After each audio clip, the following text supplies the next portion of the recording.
میری جہاں تک اردو ادب کا تعلق ہے، میں نے زیادہ کام تو کیا ہے صحافت میں، لیکن ادب کی طرف ہی میرا چونکہ رجحان تھا، اس لیے ادبی دنیا میں جو مولانا تاجور نے جاری کیا تھا سن 28 میں، اس میں انہوں نے ایک اہتمام یہ کیا کہ کوئی اچھی سی خیال آفرین سی تصویر لیتے تھے اور کہا کرتے تھے کہ بھائی اس تصویر کو دیکھ کے اس پہ کچھ نظم لکھ دو۔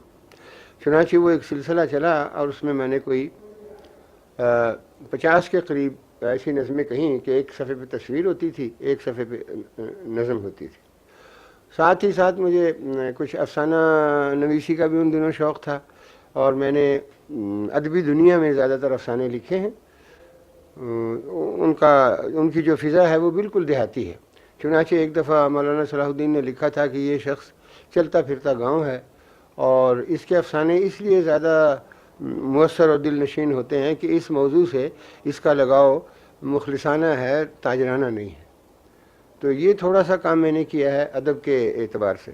غزل کا تو میں شاعر نہیں ہوں، لیکن کبھی کبھی غزل بھی کہی ہے میں نے، وہ کوئی زیادہ امپورٹنٹ نہیں ہے۔ مثلا ایک میرا شعر بہت مشہور ہوا تھا کہ ہم اور ان کی زلف کے سائے روز قیامت آئے نہ آئے، یا مثلا یہ شعر بہت دیر تک لوگوں کی زبانوں پر رہا کہ انہیں ہزار بنایا ہزار ہم بھی بنے، بگڑ کے بات نہ لیکن بنی محبت کی۔ تو اس قسم کے یعنی باقاعدہ کوئی وہ میں غزل کا شاعر نہیں ہوں، لیکن کبھی کبھی غزل کہی ہے۔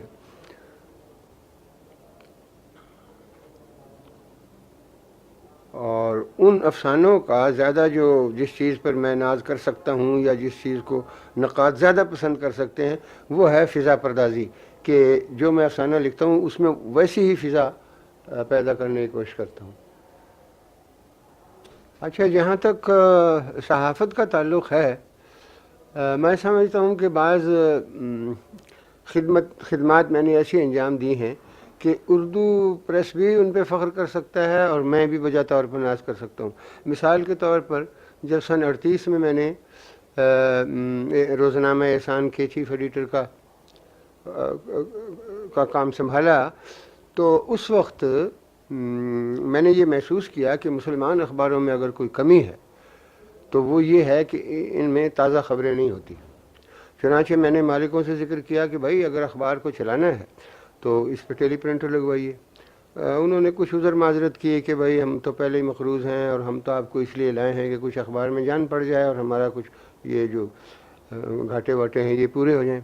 میں نے ان سے دوبارہ پھر عرض کیا کہ بھائی میں نے کانگریسی اخباروں میں بھی کام کیا ہے اور مسلمان اخبار ان پہ یوں ٹوٹے پڑتے ہیں کہ ان میں خبریں تازہ ہوتی ہیں۔ بڑی حیث بحث کے بعد میں نے کہا اچھا میں اپنی جائیداد کی ضمانت پہ لگوا دیتا ہوں اگر آپ، کیونکہ نام میرا جائے گا بطور ایڈیٹر کے۔ خیر اس کے بعد فیصلہ ہو گیا اچھا ٹیلی پرنٹر لگوا لیں۔ ٹیلی پرنٹر کی مشین دفتر میں آ گئی، تو انہی دنوں مسلم لیگ کا یہاں کوئی فنکشن تھا، حضرت قائد اعظم تشریف لائے۔ میں ان کی خدمت میں حاضر ہوا، میں نے کہا حضور میں نے فلاں اخبار میں جو مسلم لیگ کی پہلی آواز ہے پنجاب میں ٹیلی پرنٹر نصب کرایا ہے، اور میں درخواست کرتا ہوں کہ آپ تشریف لے چلیں اور اس کا افتتاح فرمائیں۔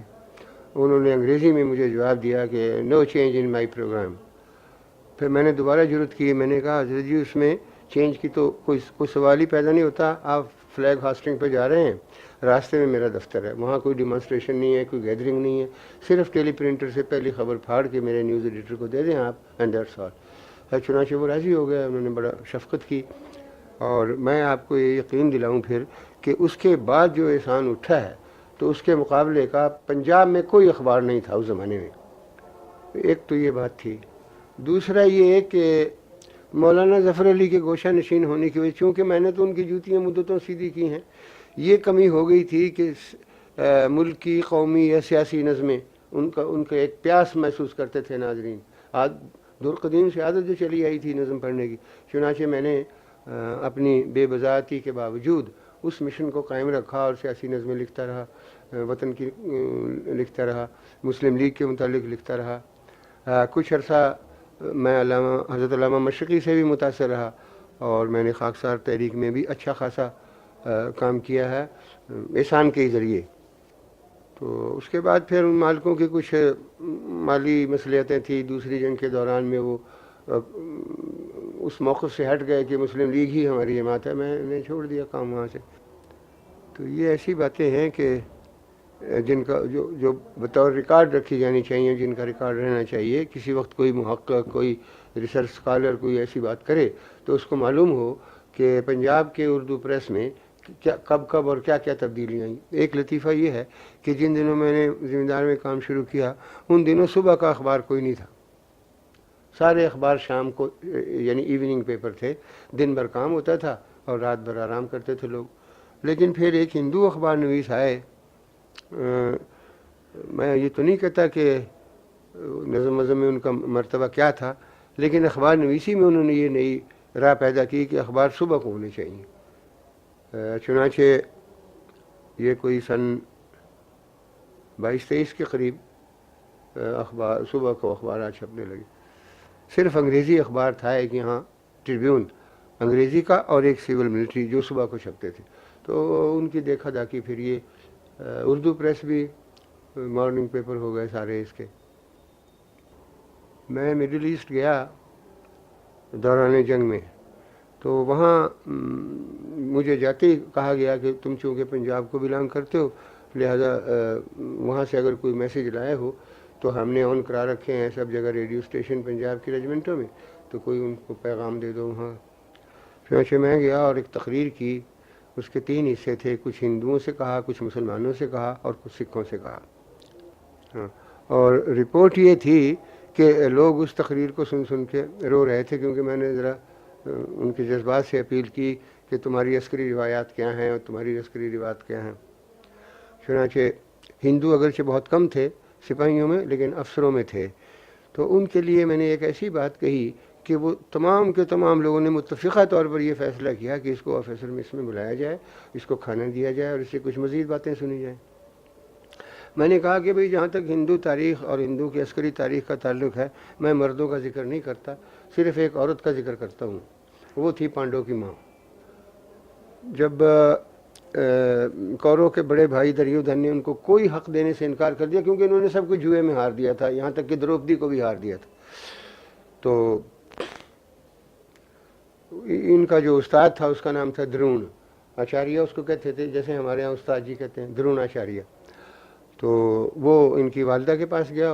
اس بی بی کا نام تھا کنتی. اسے جا کے کہا کہ بھئی اب تو 2 ہی راستے ہیں کہ یا تو یہ بنواس لے لیں، دیس نکالا لے لیں، یہاں سے چلے جائیں، کیونکہ وہ تو ان کو پسند نہیں کرتے، سب کچھ انہوں نے جوئے میں ان کا جیت لیا، اور یا یہ کہ پھر وہ اپنے حق کے لیے لڑیں. تو اس وقت جو اس نے بات کہی وہ میں نے سنی ہے اور پڑھی ہے. سنسکرت کا ایک جملہ ہے کہ یدرتھم کشتریہ سوتے تسیا کالو یہ ماگتا، کہ جس وقت کے لیے بہادر مائیں سپوت جانتی ہیں وہ وقت آ گیا ہے، ان 5 کو لڑا دے اسے کوروں سے. چنانچہ وہ آپ کو پتہ ہے پھر لڑائی ہوئی اور وہ جو اکثریت والے تھے وہ ہار گئے اور پانڈو جیت گئے. اس طرح کا. تو وہاں جن دنوں مجھے معلوم نہیں آپ یہ بات ریکارڈ کر سکے یعنی پہلے سن لیں، پہلے ویسے سن لیں، نہیں پہلے اچھا. دوسری جنگ عظیم میں ابھی تھوڑے عرصہ ہوا تو سے شروع ہوئے کہ یہاں کنڈولنس پارٹیاں پھرنے لگی، جو زندہ تھا اس کے لیے بھی، جو مر چکا تھا اس کے لیے بھی. تو گورنمنٹ آف انڈیا سے سر سکندر حیات نے کہا بھائی کچھ آدمی بھیجو وہاں جو دیکھ آئیں چشمدید اور وہ آ کے سنائیں، یہاں تو بہت گڑبڑ ہو گئی ہے. تو چنانچہ 5 صوبوں سے 5 آدمیوں کا انتخاب ہوا پنجاب کی طرف سے. میں گیا وہاں. یہ جنرل ویول تھے وہاں کمانڈر ان چیف، اور ان کے ماتحت تھے 2 میجر جنرل نیم اور میجر جنرل ویلسن. انہوں نے ہمیں وہاں ریسیو کیا اور اچھی جگہ پر رکھا، اور مجھ سے کہا جیسے ہی میں ہوائی جہاز سے اترا تو وہاں ایڈن صاحب اور ایک اور کوئی صاحب تھے. انہوں نے کہا ہوئی فرام پنجاب، کہ پنجاب سے کون آیا؟ میں نے کہا جناب میں آیا ہوں. کہا اچھا موٹر باہر کھڑی ہے اور ریڈیو کا آدمی وہاں موجود ہے، آپ جا کے جو میسیج آپ پنجاب کے فوجیوں کی جانب سے پنجاب کے فوجیوں کے لیے لائیں وہ وہاں جا کے نشر کریں. اور وہاں میں جا کے تقریر کی. اب چونکہ ایکسٹمپور تقریر کرنی تھی اور مجھے معلوم تھا کہ فوج میں ہندو بھی ہیں، سکھ بھی ہیں اور مسلمان بھی ہیں زیادہ تر، تو میں نے اپنی تقریر کو 3 حصوں میں تقسیم کیا. پہلے میں نے سکھوں سے کہا کہ بھئی تمہارے تو عسکری روایات میں یہ ہے کہ تمہارے گرو نے یہ کہا تھا کہ چڑیاں نال میں باز لڑاواں تا گوبند سنگھ نام دراواں، تو ان روایات کو آپ قائم رکھیں، اور یہ چونکہ حق و باطل کی